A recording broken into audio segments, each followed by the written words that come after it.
Yesterday morning, I delivered my final sermon before the synagogue went into total shutdown. I'd like to share those words with you today. I'd like to share two stories about Israel ben Zev Wolf Lifkin, who is better known as Rabbi Israel Salanter. He was a 19th century famed Rosh Yeshiva and leader of the Musar movement in Eastern Europe.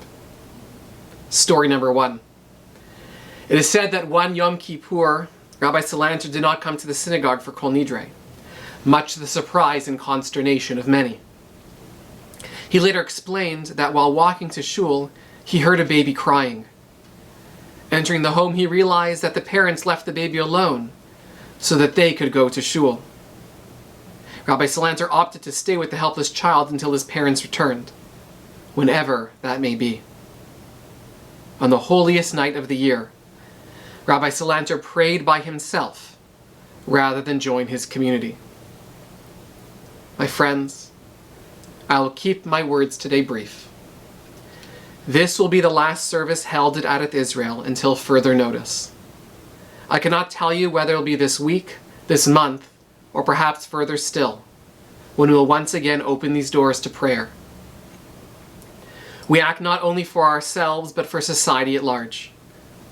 Most individuals infected will recover, but some, especially amongst the older adult demographic that make up a large percentage of our regular attendees, will not. Our hospitals are already beyond capacity. Those requiring treatment for other ailments are already being denied needed care.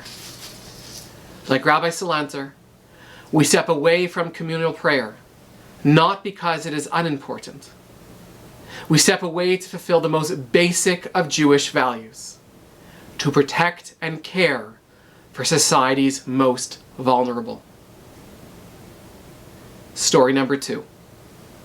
The year is 1848, and once again it is Yom Kippur. Another cholera pandemic is sweeping through Eastern Europe. Millions have already died. Hoping that comestible nourishment would help his community in warding off the contagion, the story is told that Rabbi Salanter stands at his pulpit in Vilna on Yom Kippur morning with a piece of cake and a chalice of wine held aloft. He recites Kiddush and proceeds to eat and drink in front of his entire congregation. This decision to stop all programs and services and its corollaries about minimizing social contact places some individuals in what I know feels like an impossible position. Many have never missed a mourner's Kaddish for a parent. Some will certainly have to bury and sit Shiva for a loved one. They will rightly want all that our tradition has to offer: a minyan in which to daven, a crowded funeral chapel to honor a loved one, and hordes of visitors to provide comfort and support. Choosing between traditional Jewish practice and the reality of the COVID-19 pandemic may feel impossible, but the Jewish response is clear.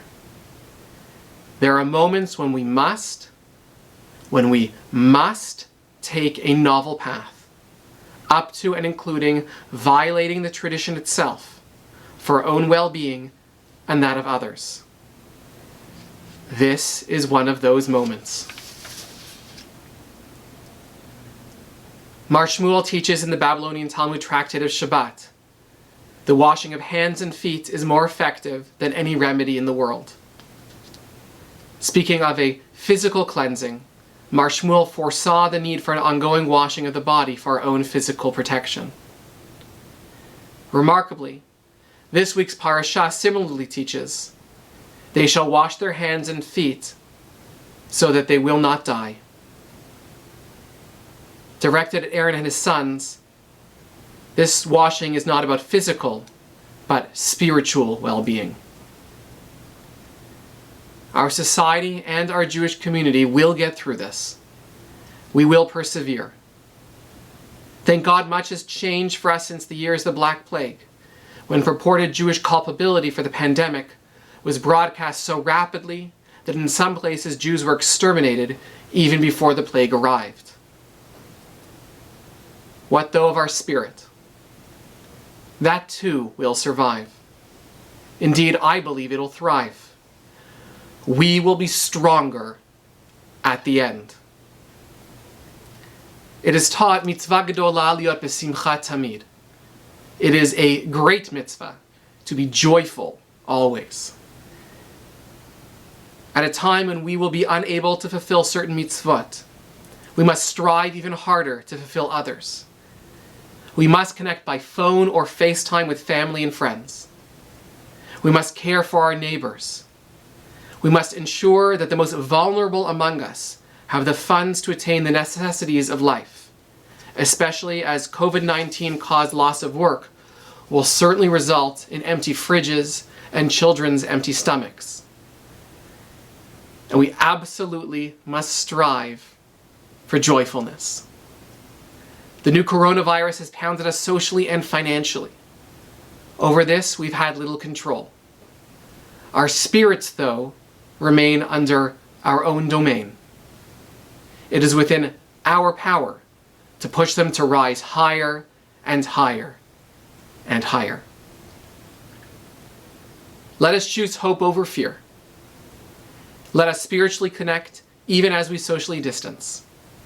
Let us mine the wisdom of our tradition to uplift, especially as the news of the day drags us down. Rabbi Yehuda Bar Nachmani, in the Talmudic tractate Ketubot, when asked to make a statement on behalf of the entire congregation of Israel, offers this prayer. Ribon haolamim, pedevat zel malet hosha hamecha, Yisrael min hadever, umin hacherev, umin habiza, umin hashida fun miyarakon, umikol minei puraniot hamigarshot uvat lolam, v'terem nikra vatata ne baruch ata otzer hamagefa. Master of the worlds, redeem and save, rescue and deliver your people, Israel, from the pestilence and from the sword, and from spoil and from the blight, from the mildew, and from all types of afflictions that suddenly erupt and come to the world. Before we call, you are already responding. Blessed are you, Lord, who halts the plague. Together as a community, and with the help of God, we will get through this. The Adath Israel building may be closing, but our community most certainly continues. Rabbi Seed, Cantor Stein, Cantor Sharp, and I look forward to connecting with you, learning with you, and supporting you in new and exciting ways in the days ahead. We will be reaching out to you today, tomorrow, and every day. You are always encouraged to reach out to us as well. Be strong, be safe, be healthy.